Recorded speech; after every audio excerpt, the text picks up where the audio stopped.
I call to order the airport committee meeting for Tuesday, May 30th. We have 11 items on our agenda. What are the wishes of the committee? Madam Chair? Yes. Second. Is there anyone in the audience that would like any of the items pulled?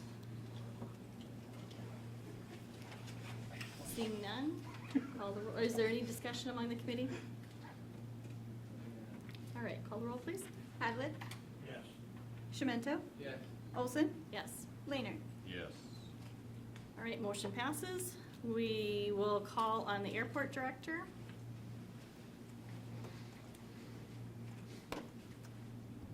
Mr. Feltner, we're ready for our update. Good afternoon, everybody.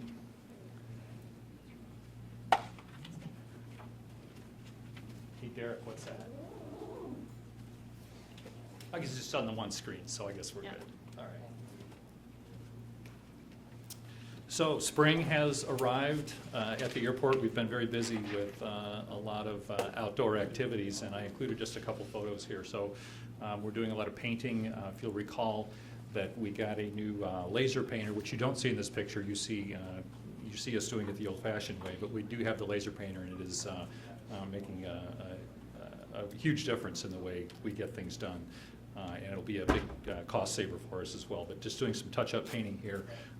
We were busy cleaning up trash a couple weeks ago, and several, I would say probably 6 or 7 truckloads full of trash that we cleaned up around the perimeter fence. So that was a lot of fun. Getting everybody involved in that. This shot is where the old terminal was. And if you'll recall, we were just about to plant grass at the end of November when it snowed, and it didn't stop until just recently. And so we have got the grass planted there, so that project is pretty much closed out. Of course, there's a guarantee on this grass, so we'll make sure it grows, but call them back if it doesn't. But this is where the old terminal was.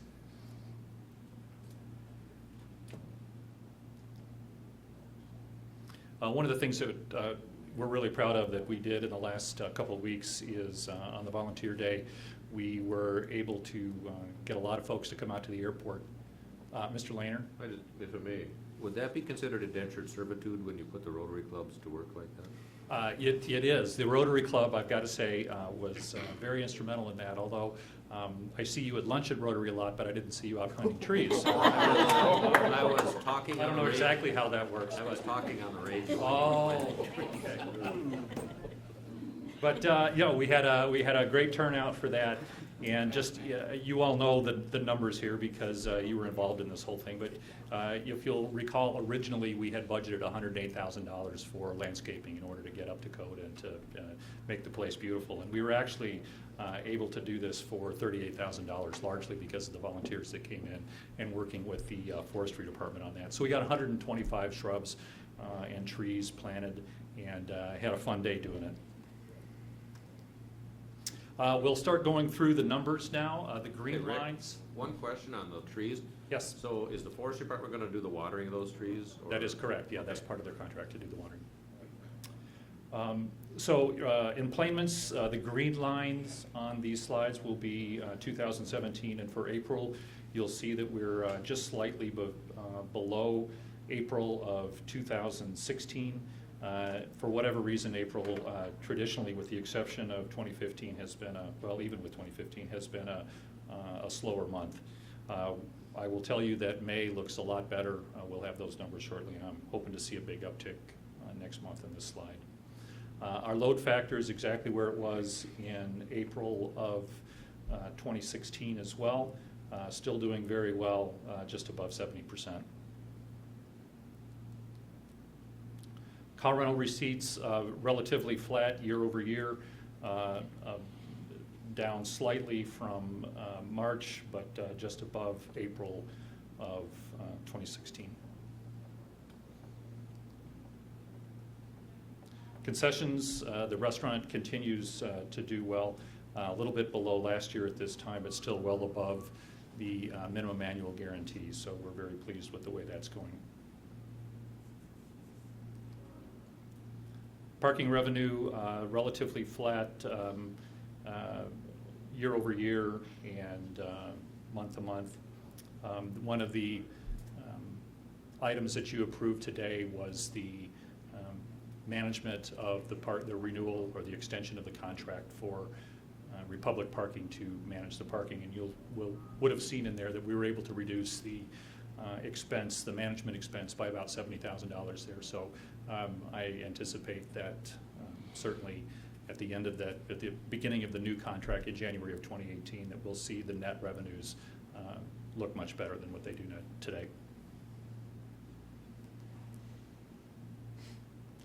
So, Mr. Hatlett had sent me a note earlier in the month and asked that I maybe address some issues with regard to airfares, and I kind of added air service development into that because I believe that air service development and airfares are closely related.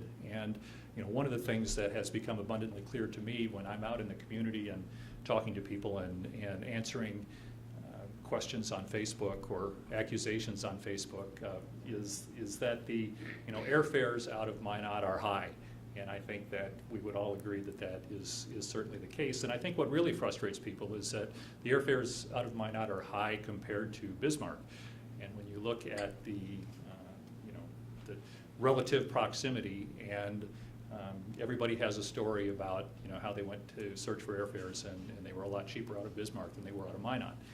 And I thought I would take just a few minutes to address some of the issues there. Certainly, we could have a hours-long discussion on this topic, but trust me, I won't do that. I want to start by looking at some actual data that we've pulled in terms of airfares, and I think this is important because this is not anecdotal data. So, and while anecdotal data is always interesting, and I don't doubt any of it to be true, it's important that don't doubt that it is true. I think it's important we look at the actual facts and figures here, and this will bear out that, in fact, it is more expensive to fly out of Minot than it is out of Bismarck, although it depends greatly on whether it's a leisure type fare or a business type fare and what specific destination we're looking at. So on the left side of the hash mark here, where you see leisure fares, these are vacation type fares that are purchased well in advance for about a week's stay. And this is Delta only, because Delta is the one that I hear the most about in terms of being an offender in terms of high fares versus Bismarck. And when you look at leisure, so the numbers at the gap, if they're in black, that means that Bismarck is either less than us or the same as us. If they're in red, that means that our fares are lower by that amount. You'll see that in the leisure markets, there are certainly some disparities, but it's a little bit more even. There are places where we're less expensive, places where Bismarck is less expensive, and certainly there are deals to be had, depending on the day of the week, or how far in advance, or just when you happen to get on your computer and log on and see what seats are available. It becomes a lot more apparent on the business side of things. If you look to the right part of the screen, you'll see that the biggest offender by far, at least on the day that this data was pulled, was the Minneapolis fare, where the gap was $459. It was $459 more to fly out of Minot just to Minneapolis than out of Bismarck.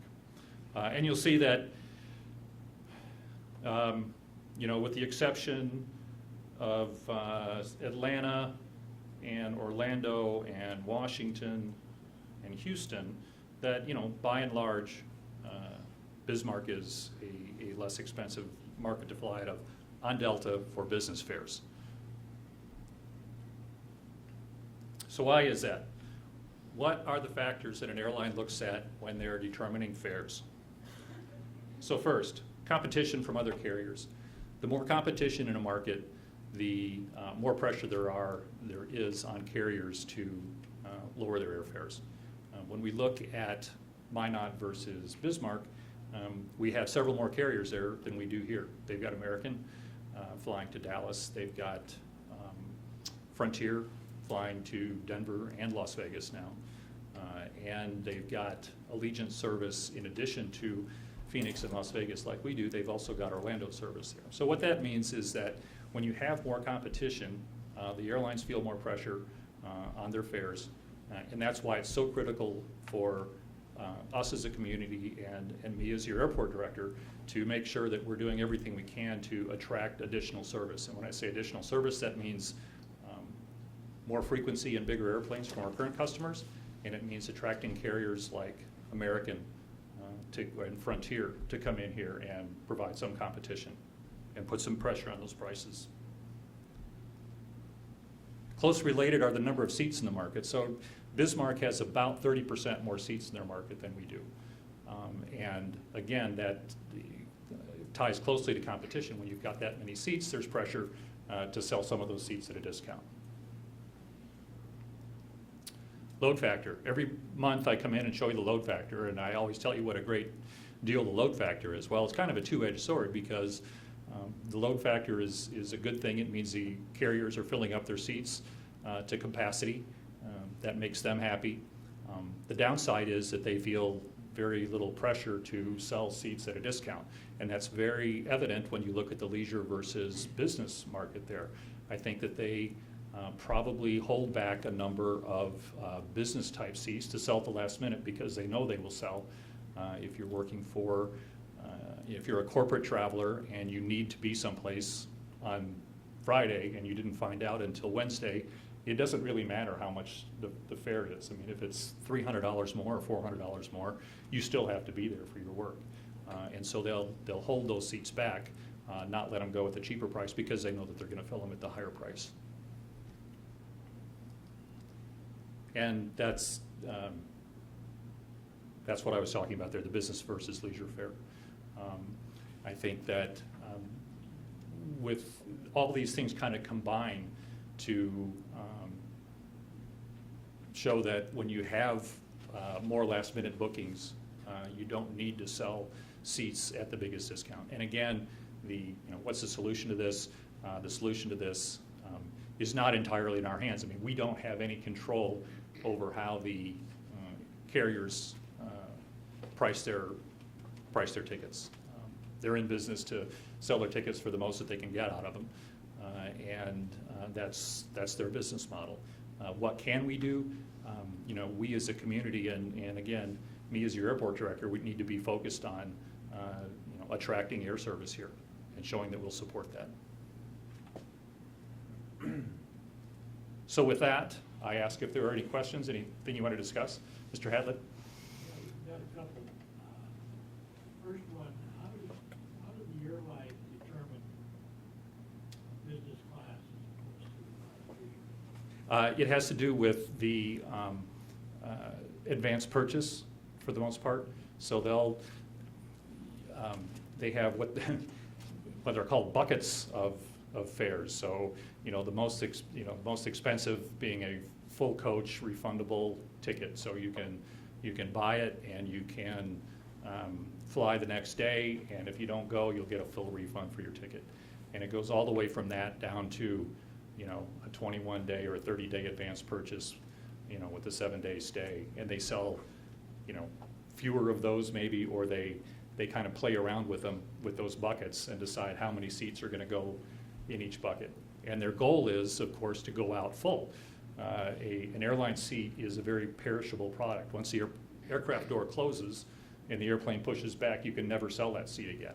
It's done for. At the same time, a lot of people say, well, I think there's more demand here than, we would have more people flying if the fares were cheaper. Well, I think that holds for any consumer product. You might sell more pizzas if they were half price. There would be more demand for pizzas. Does that make it profitable for the business owner? That's their decision to make. Any further questions? Yes. What's our status with Vincent Allegiant that we really need the airline for? Our status with Allegiant. So I met with Allegiant 3 weeks ago, and the good news for them is that they are in the process of phasing out all of their MD-88 aircraft and phasing in their Airbus aircraft, and we're seeing a lot of those in Minot now, and that's a good thing. It'll take about another 18 months for them to phase that out. They have not made any commitment to Orlando as of yet. They keep it on the table and say that that is certainly a market they're looking at. They're also looking at a couple of other markets that were kind of a surprise to me, one of them being Los Angeles. And they said they thought Los Angeles would be a good market out of here, as would Denver. So there are, again, I don't want to give you any false hope because they've made no commitment to me, but Orlando is in the mix with several other cities. And the one thing that's different about Allegiant than the legacy carriers, so in our case, United and Delta, is that they are much more cost conscious on the expense side of the equation. So they look very carefully at what all of their expenses are to travel out of a specific city. And with the new terminal, we've gotten more expensive. Our price per square foot is still very reasonable. We just added a lot of square feet. And of course, they have a responsibility to help cover those operational costs per their use and lease agreement. And so it's something that we really have to watch carefully as to how we handle our expenses there. United and Delta are not as, it's such a small portion of their overall business model. They have some qualms about how the formula is put together, but in the end, the total cost of running their station here is not huge. Any other questions? Yes, Mr. All right. Well, what brought this up was, and I think you all received the email from Mr. Rude when he was comparing prices going to Cincinnati out of here and out of Bismarck, and they were half the price out of Bismarck. But I haven't seen an aeronautics report for a while, but the last ones I recall had every airport in North Dakota declining in plane bits except Bismarck.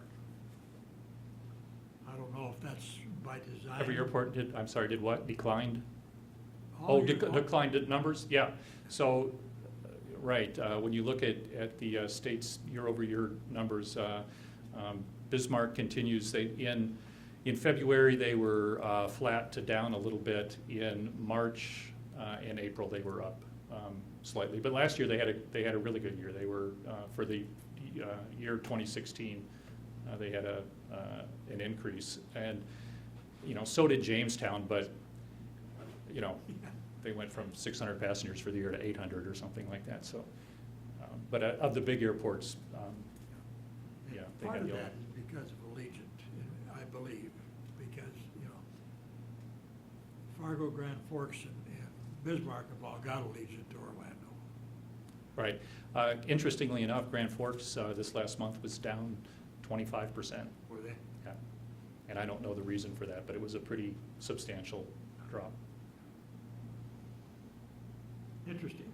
But anyway, one of Doug's suggestions when he was talking to me out here was that we should consider getting the senator involved.